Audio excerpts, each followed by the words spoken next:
If it were you, your very first day at work, what would you be ready to witness? A death? A soul crying for help? Or a silence you'll never forget for the rest of your life? This isn't my story. This is the story of my younger sister, Lena Cross. It was 2017, a freezing winter in Minnesota. Lena had just started her final clinical rotation before graduation. She was excited, just like any other senior nursing student. New uniform, a shiny name badge, and eyes full of trust in the path ahead. That morning, I remember it vividly. She texted me from the bus. "First day, hope nobody dies today, huh?" I laughed, because at the time, both of us thought it was just a joke. But there are days when fate doesn't have a sense of humor. Lena was assigned to intern at Hollow Pines, an old nursing home tucked away deep in the pine forest.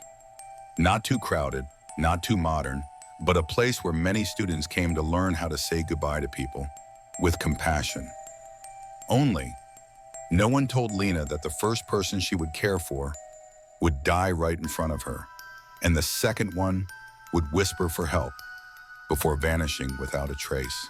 The story I'm about to tell has no blood, no screaming, just two dying women and a young student caught between the boundary of knowledge and the things no classroom ever prepared her for. And then, right there in room 303, Lena discovered, not everyone who dies truly leaves. Some stay behind just to be heard. Let's go back to that morning, the very first time Lena stepped into the cold, dim hallway of Hollow Pines, not knowing she was about to face one of the experiences that would change her life forever. We'll begin with room 217, where Mrs. Eleanor is waiting for a goodbye no one had the chance to say. Stick around and watch till the end. Trust me, the best part is coming, and I truly believe this video will hit you right in the heart. If you feel something, if this video means something to you, please comment number 1 to let me know. And if it's not quite your thing, that's okay too. Just drop a like to help me improve next time. Thank you for being here. The main hallway of Hollow Pines was long and narrow, carpeted in pale beige and dimly lit by tired fluorescent bulbs. The air inside carried that unmistakable scent anyone who's ever stepped into a nursing home would instantly recognize. A strange mixture of antiseptic, painkillers, and time slowly running out. Lena walked slowly. Each step seemed to sink slightly into the thick carpet, not because it was soft, but because of the weight of an unnamed fear.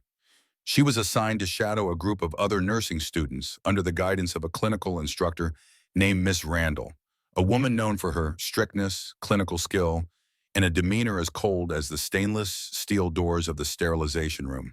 Lena's first case was in room 217, where an 88-year-old woman was dying, Mrs. Eleanor Vance. No family, no one to say goodbye, no tears, only the sound of the heart monitor slowing, like a soft tapping from the other side of life. Lena stood still. She had never seen anyone die before, and no one had ever taught her how to stay silent when death was drawing near. And then Ms. Randall stepped forward. No whisper, no hand on the patient's shoulder. She spoke, but not to Mrs. Eleanor. She spoke to the group of students pressed up against the wall. We're observing the final stage, heart rate dropping below 30, shallow breathing, extremities cold. No more pupillary response. Next will be Cheney-Stokes respiration. Lena felt rooted to the floor. But what made her throat tighten wasn't the physiology lesson. It was Mrs. Eleanor's eyes, once barely open, now slowly widening. The old woman looked straight at Lena. No more haze, no more fatigue. That gaze seemed to scream, "I'm still here, I hear everything." Lena trembled. She swallowed hard, but she stayed where she was, because she didn't know what else to do. Just a few seconds later, Mrs. Eleanor began to breathe faster, as if trying to call out the name of someone she hadn't had the chance to say goodbye to. Then a strange sound came from her throat, thick, wet, choking, a sound medicine calls the death rattle. The rattling breath caused by fluid collecting in the airway when the body is no longer strong enough to cough. And this is the moment we're about to witness cardiac arrest, Ms. Randall continued coldly. But Lena couldn't hear her instructor anymore. She could only see those eyes, wide open, not closing. And then the monitor let out one long, continuous beep. Mrs. Eleanor was dead. No one cried. No one called her name, only her eyes still locked on Lena, as if leaving behind a question she would never find the answer to. After the nurse came to pronounce the death, the students left the room. Lena was the last to step out, but before she crossed the doorway, she turned back. The light from the window fell directly across Mrs. Eleanor's face. Those eyes were still open. The first death Lena ever witnessed had no blood, no panic, only the eyes of someone who knew she was about to be forgotten. And Lena, she could never forget those eyes. She didn't know. Just a few hours later, in another room, another woman would hold her hand and whisper a cry for help that Lena would hear in her mind. For years to come, come with me to room 303, where Lena met the second one, someone who didn't die right away, but never really left that room either. No one taught Lena what to do after witnessing someone take their final breath. There was no chapter in the textbook titled, "What to do with the eyes that won't close on the first dead person you meet." In theory, it's just a neurological reflex. When the autonomic nervous system shuts down, the eyelids no longer have the strength to stay shut. But in reality, those eyes kept following her down the hallway. They stayed imprinted on the inside of her eyelids every time she blinked. And that night, when Lena lay down on her dorm bed, those eyes appeared in the mirror. No screaming, no blood, just a pair of aged, wide-open, silent eyes, as if whispering something she couldn't quite hear. Lena told me later, "I don't know why I was that scared. I wasn't scared of her. I was scared of the feeling that I'd done something wrong, or more precisely, that I hadn't done anything at all." And that's exactly what so few people dare to say about death. It doesn't end with the long, flat beep of a heart monitor. It ends with a feeling left behind in the one who witnessed it, a small slip in the conscience that no one can ever wipe clean. Lena began to question herself. Why didn't Ms. Randall whisper something warm before Mrs. Eleanor closed her eyes? Why did that moment have to become a cold clinical lesson? And why didn't anyone in the group of students feel anything at all? Some might call it medical discipline, but Lena was still human, and humans can't stay calm when death is still staring back at them. She couldn't sleep. From 2 a.m. onward, Lena sat upright, staring out her window, the street light casting shadows across the ceiling. The dark corner where the curtain didn't fully close looked exactly like the corner of Mrs. Eleanor's bed. She tried to remember the last thing the woman had wanted to say, if there had been anything. But all she could recall was that gaze, wide open, so vivid it almost sounded like it was trying to speak. The next morning, Lena walked into her new clinical shift carrying a heavy silence. She avoided Miss Randall's eyes and even the glances of her fellow group members. But fate didn't let her stay on the sidelines for long. Her name came up again on the assignment list. Lena moved to room 303. Room 303 was at the end of the west hallway, a place rarely assigned to students. The door was dark gray, the wooden nameplate faded and chipped, with a small crack right beside the handle. The air around it felt heavier, a little more humid, as if it were holding on to the breath of someone who hadn't fully left. Lena walked slowly, her heart pounding in her chest.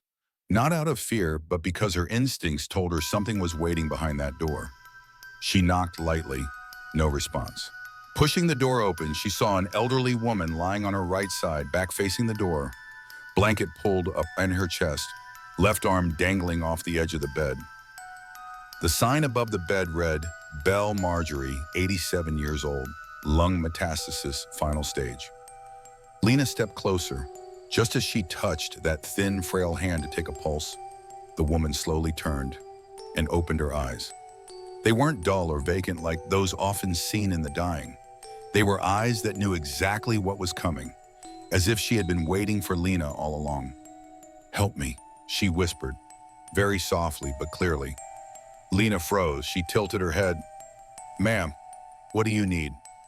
No answer, just those 3 words, repeated. "Help me. Help me." Each time weaker but still distinct, like a final prayer. Not a call for a doctor, not a plea for painkillers, but more like a dying confession only Lena could hear. Lena sat down on the edge of the bed, holding Mrs. Marjorie's hand.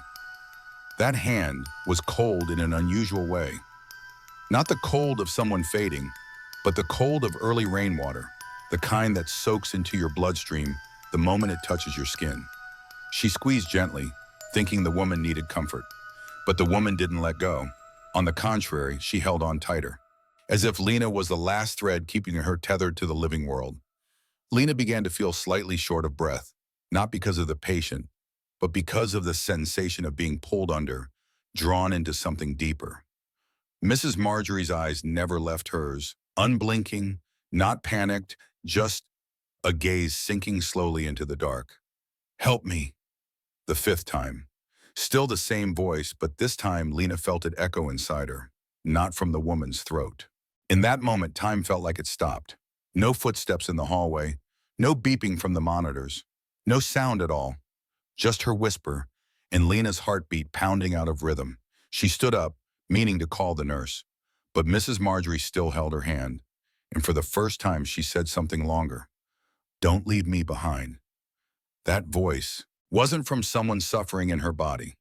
It was from a soul that knew it was about to be forgotten. Lena froze, her hand let go very slowly. She left the room without saying a word. It took exactly 3 minutes. When she returned, the room was empty. No Mrs. Marjorie, no chart, no blanket. The bed was smooth, like no one had ever laid there. She went down to ask the front desk staff. "Room 303, there's no patient assigned there. We haven't used that room since last week." Lena looked up, down the hallway. No one. No laughter. No footsteps. Only the echo of something that had just slipped through her fingers and left behind nothing except 3 words. "Help me. Help me." She stood there for a long time, her hands still cold, her eyes still not blinking, afraid that when she opened them, she would find the woman standing right behind her again. In the 3 minutes Lena stepped out of room 303, the world seemed to erase every trace of Mrs. Marjorie Bell. No one knew who she was. No one remembered any patient being there. Everything, from the bedsheet to the chart to the nameplate above the bed, was completely gone. Lena began to doubt herself. Did I imagine it? Did anyone else hear her? Maybe I was just too tired. But the coldness of that hand, the eyes that already knew the end, and that voice repeating those 3 words were too real. No kind of imagination makes your arms tremble for the rest of the afternoon. She decided to tell the story to an older nurse named Elaine, known as the Keeper of Memories, at Hollow Pines. Lena asked softly, "Have you ever heard anyone say something about room 303? Elaine looked up from her teacup, her eyes fixed. "I thought that room was locked. No one's been in there since 2009. Lena was speechless. That was the year listed on Mrs. Marjorie Bell's death certificate. "There was a girl who once reported something," Elaine continued. "She was a nursing student too, but no one believed her. They said it was just trauma. A few days later, she asked for a transfer. In medicine, they call it secondary trauma, the indirect emotional injury when a healthcare worker or student witnesses or absorbs pain that hasn't yet been named. It's not like PTSD. There's no need for explosions or blood, just a single sentence, a glance, or the grip of a hand that feels like ice." Lena began to feel like she was becoming part of something bigger. Not just a witness, but the one who carries the final echoes of those who had been forgotten in this place. Back at the dorm, Lena didn't eat dinner. She pulled the blanket up to her chin, eyes wide open, staring at the ceiling like it was the surface of murky water. And there she heard the whisper again, not from outside the room, but from inside her own mind. "Don't leave me behind." There's something strange about cries for help that go unanswered. They don't disappear. They stay.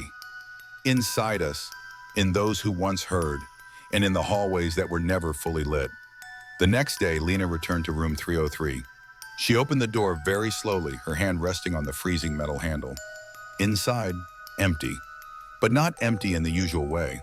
Empty in the way that makes you feel something once lived here deeply and only just left. As she turned to leave, Lena saw something on the floor, a small brass nameplate, old, scratched, and on it, faded, were 3 letters, M. Bell.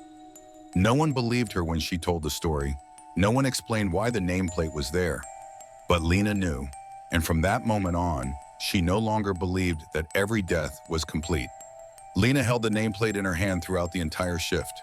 The scratches on the brass couldn't blur the three letters tied to the voice she couldn't forget. M. Bell. She gave it to the evening nurse, who glanced at it, frowned, and shook her head. No one by that name is on the current list. Probably an old tag. That answer, too neat, too easy. And it was that ease that made Lena want to find the truth. That afternoon after her shift, Lena asked for permission to enter the records room, where old patient files were stored, handwritten notes from decades past. The room was in the basement. The smell of damp paper, moldy wood, and time itself hung in the air like an invisible curtain surrounding her. She started by year, working backward from 2009. Each old folder was tied with thin twine, the pages yellowed, the handwriting shaky. Lena's eyes moved down the list of names until she froze. Bell, Marjorie A., room 303. Date of death, November 17th, 2009. Lena sat down. Her hands went cold, not from the basement air, but because that file didn't exist in the hospital's digital system. It didn't exist in the modern records, but she was holding it in her hands. Real paper, real ink, and a real whisper. She turned to the final page. The nurse's notes from the last shift, written in blue pen, slanted to the right, as if scribbled in a rush. Patient was alert, but kept repeating one sentence. Help me. Vitals dropped between 03:13, 03:17 a.m., flatline confirmed. Time of death, 03:17. 03:17, the exact time Lena had jolted awake from a nightmare the night she left room 303.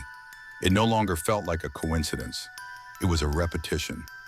Exact, minute by minute, word for word. And Lena had no more doubt. This wasn't a ghost.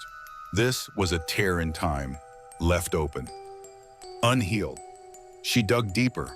The more she searched, the more signs she found, hidden away. Another female patient, 2012, died in the same room with a note left behind, repeated muttering, unable to decipher. A case from 2015, a nursing student dropped out mid-rotation after hearing a voice call out from an empty room. None of it appeared in the official database, only remained on paper, old, silent. Lena wrote down every name, every time of death, every repeating detail, and she began to see a pattern. Every 3-4 years, there was a woman who wasn't heard, repeating the same plea, but none of them were entered into the digital records. Not a single case flagged as unusual, just quietly made to disappear. She suddenly understood. What haunted her wasn't a specific spirit. It was the legacy of being forgotten, a chain of deaths. No one dared to remember. They didn't really want to be saved. They just didn't want to disappear. That sentence kept repeating in Lena's mind. And from that moment on, Lena was no longer just someone who listened. She became the keeper of the final call. With handwritten notes from the records room, the forgotten names, and the word "help me" still echoing in her chest, Lena began to piece everything together. From Marjorie Bell, 2009, to Catherine Holt, 2012, then Amanda Lynn, 2015. Each had their own year, their own story, but all shared three identical things. Room 303, a voice repeating in the middle of the night in a time of death, always between 3:15 and 3:17 a.m.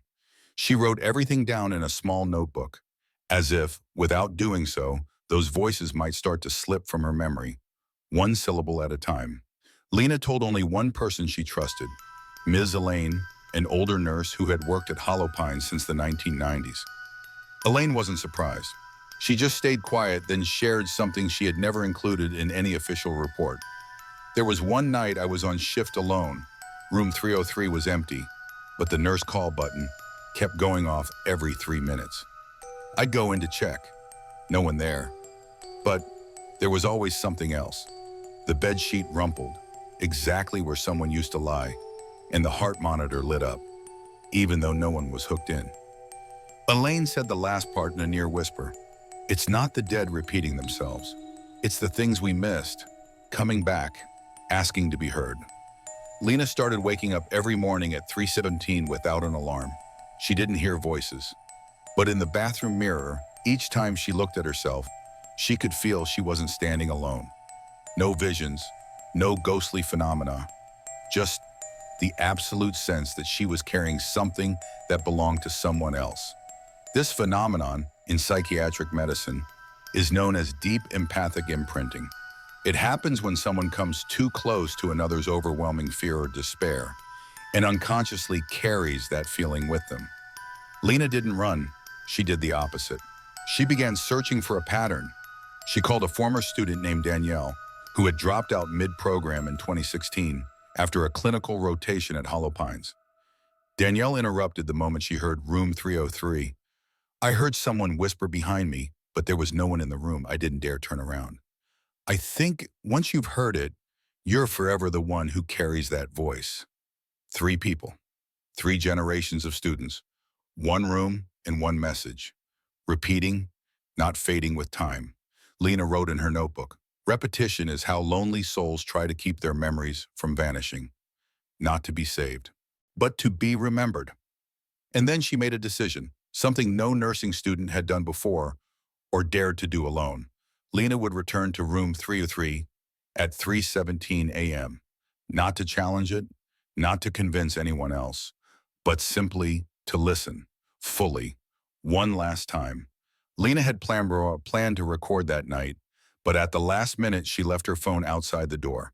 Not because she feared interference, not because of any residency policy, but because some things aren't meant to be recorded, only heard with the heart. The clock read 3:14 a.m. She stood in front of room 303, where so many hands had once rested, one final time. She opened the door. No wind, no footsteps, just a silence so deep it felt like the whole building was holding its breath. Lena didn't turn on the light. She simply sat beside the empty bed, the place where once a hand had reached out and grabbed hers. 3:15, 3:16. She closed her eyes, focused on each beat of her heart, and then it came. "Help me." The whisper came from no mouth, no recorder. It rang directly inside the mind, in the same voice, same tone, same volume, as though she had heard from the departed, but this time it didn't stop at 3 words. "Help me, remember." Lena opened her eyes. The room was still dark, but something, not quite human, lingered in the air. She wasn't afraid. She knew this was no longer a plea for help. This was a memory not yet returned. In medical terms, it's known as empathetic haunting, when the unresolved emotions of the dead cling to the one living soul who truly listened. Not possession, but the gifting of memory, so that you can live on for them. She heard breathing, rapid, weak, broken, like each person who had ever lain there, struggling to say something before their heart gave out. And what made Lena tremble wasn't the sound. It was the strange sensation rising in her chest, as though she were the one about to die. Her heartbeat slowed. Her hands grew cold. Her vision began to blur, and a phantom beep echoed from deep inside her left side. Then, after a few seconds, everything stopped. No sound, no shape, no feeling. Only a deep, hollow emptiness, as if she had touched the edge of life and something not yet understood. When she awoke, Lena found herself lying neatly on the floor. No one had called for help. No one had noticed. Just a small handwritten note taped to the edge of the bed. "If someone remembers me, then I never truly left." She took that note with her, taped it to the final page of her notebook, and closed the book, not to end something, but to begin listening to other whispers from other places. That was the moment Lena decided to leave Hollow Pines. Not out of fear, but because she believed other homes, other rooms, still held voices in silence, waiting for someone to finally answer. Lena transferred to Whitley Grove, a small nursing home in the neighboring state, once an old monastery, later repurposed into a long-term care center for elders with memory loss. No one there knew about Hollow Pines, and she didn't tell. The Whitley building looked like it had been cut from an old painting. Faded yellow hallways, towering Gothic ceilings, stained glass windows that cast blurry light in the late afternoon. And then there was something strange. A room at the end of Hall E, without a number, just a gray painted door, no nameplate, no treatment schedule, always locked, but no external lock visible. When Lena asked, the head nurse simply smiled and deflected. "That's the old equipment room, nothing to worry about." Yet during every night shift, Lena saw a faint light glowing from under the door, even though no one ever seemed to enter or leave. One day, while reviewing archived medical records, Lena found something unusual. Hall E was listed as having 15 rooms, from E01 to E15, but the floor plan clearly showed a room E16, the final door at the end of the hallway. And strangest of all, E16 had been crossed out in red ink, replaced with a handwritten note, not in use since 2011. So, if it was just a storage room, why mark it as though someone had once stayed there? Lena started asking around. An older nurse, after some hesitation, spoke quietly. There was an old woman who used to stay there, no family, no real name. We just called her Agnes. She couldn't speak, but every night she knocked on the door 3 times. And on her last night, she knocked and smiled. But by morning, she was gone. No body, no explanation. Agnes' records had vanished from the system. No ID, no discharge paperwork, as if she'd never existed. That night, Lena was on the overnight shift again. Back in Hall E, she stood in front of the unmarked door, did nothing, just stood there, silent, listening. 3 minutes. Nothing. And then, knock, knock, knock. 3 knocks, clear. Step. From the inside, Lena didn't open the door. She only placed her hand on the cold wooden surface. And for the first time, she heard no one asking for help. No whispers, no moans, no help me, just presence. A soul not asking to be remembered, only not to be denied. The next day, Lena wrote a small pencil note on the hallway diagram, E16, still here. She didn't erase the line that said, not in use, she just added to it. Because not all memories are meant to be exposed. Some just need to be acknowledged. In the final month of her clinical rotation, Lena began to feel tired. Not physically exhausted, but worn down by not knowing what was real anymore. Every story she had written blurred the line. Was it an experience or a hallucination? A phenomenon? Or the result of absorbing too many other people's fears while forgetting her own voice? One autumn night, after a 16-hour shift, Lena returned to her small rented apartment. No paintings on the wall because she knew she wouldn't be there long. She drifted off around 7 p.m. and then she dreamed of a hallway with no exit, no light, no doors, just shadows walking past without ever looking at her. No one cried for help, no one screamed, but Lena could feel. Every single one of them knew she was there. One shadow stopped. It had no face, no name. But when Lena looked closer, she saw herself. That figure leaned down and said, "You've listened to everyone, but you've never listened to yourself." Lena woke up with a jolt, her collar soaked in sweat. On the table, the note still read, "I have listened." But this time she flipped it over and wrote to herself, "I have listened to myself too, and I am afraid." She brought that piece of paper to work the next day and taped it to the back of her name badge. No one could read it, but it reminded her, sometimes we are the shadows, searching for someone to hear us. This state, in psychiatry, is known as emotional mirroring in nurses who care for the dying. Many student interns experience a condition called compassion fatigue, emotional exhaustion from over-empathizing. But Lena wasn't burned out. She became clearer. One day after work, she stood in front of the bathroom mirror, and instead of asking, "Is someone standing behind me?" like she always did, she asked, "Is there someone within me who hasn't been heard?" 4 years after that first day, Lena returned to Hollow Pines, not as a student anymore, but as the new head nurse supervising end-of-life care. Everything seemed unchanged. The pale walls, the faint scent of antiseptic, the lonely echo of rubber soles in the hallway. But Lena was different. On her first day, she didn't check patient files, didn't stop by the admin office. She walked straight to room 303. The door was still old.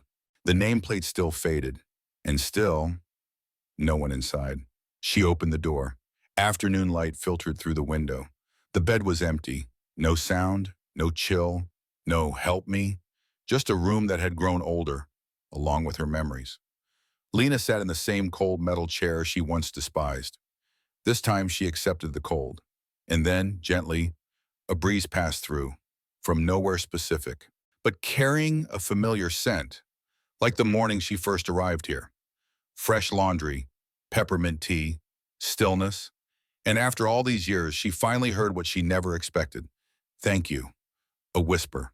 Not in her head, not in her ears, but deep in her chest, where fear used to live, now softened into acceptance. In palliative care literature, this is called a bereavement echo, the emotional reverberation of unresolved grief, released when the last living soul finally accepts that they have listened long enough. Lena didn't need anyone to prove it was real. As she left room 33, she wrote one last note and placed it beneath the bedsheet. I have heard. I have remembered. Now you may rest.